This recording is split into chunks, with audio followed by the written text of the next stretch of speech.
चलिए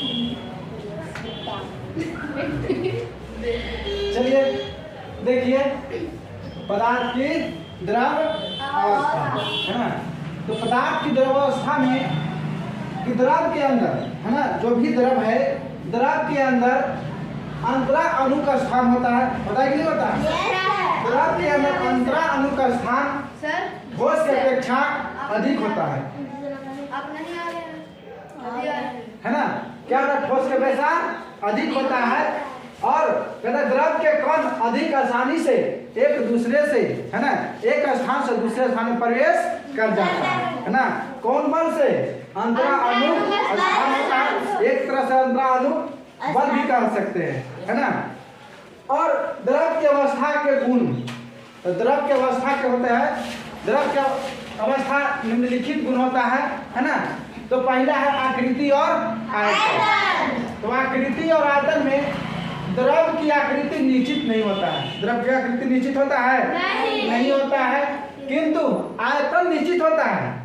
द्रव के आयतन क्या होता है? निश्चित होता है। यानी कुछ चीज का बर्तन ले लीजिए, कुछ का बर्तन ले लीजिए, यानी उसको गिलास ले लीजिए। तो गिलास में क्या पानी ले लीजिए, तो उसमें पानी का जिस आकार रहेगा, जिसका मतलब गिलास का आकार है, तो द्रव जिस आकार का हो जाएगा उसमें क्या हो जाएगा? जिस आकार का हो जाएगा, गिलास के आकार का हो जाएगा है ना। अगर पानी गिलास में लेंगे तो पानी गिलास में लेंगे तो पानी किस आकार का हो जाएगा?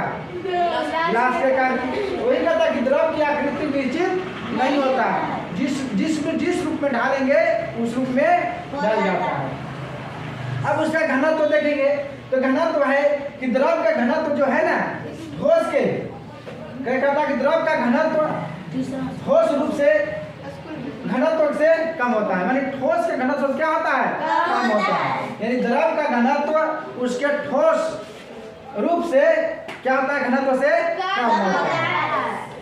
आगे संपीडता, तो संपीडता है जो कहते हैं द्रव्य प्राय असंपीड होते हैं। क्या होते हैं? असंपीड होते हैं। द्रव जो होते हैं कि ठोस की तुलना में थोड़ा अधिक संपीड होते हैं।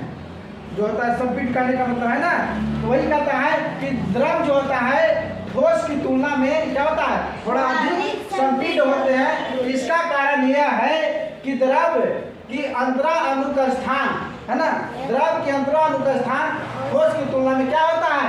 अधिक होता है। ठोस की तुलना में क्या होता है? अधिक होता है ना। तो आगे है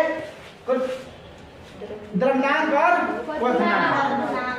द्रव्यांक और क्वथनांक। तो द्रवों के द्रव्यांक, द्रव के यानी द्रव पदार्थ के द्रव्यांक और क्वथनांक ठोस पदार्थ से हमेशा क्या होता है?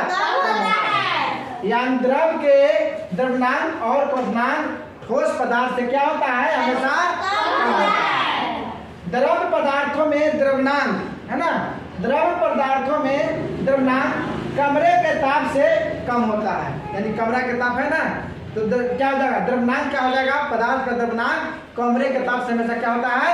कम होता है। और परंतु इसके क्वथनांक है ना, क्वथनांक क्या होता है? कमरे के ताप से क्या होता है? उच्च या अधिक होते हैं है ना। तो इतना समझ गए?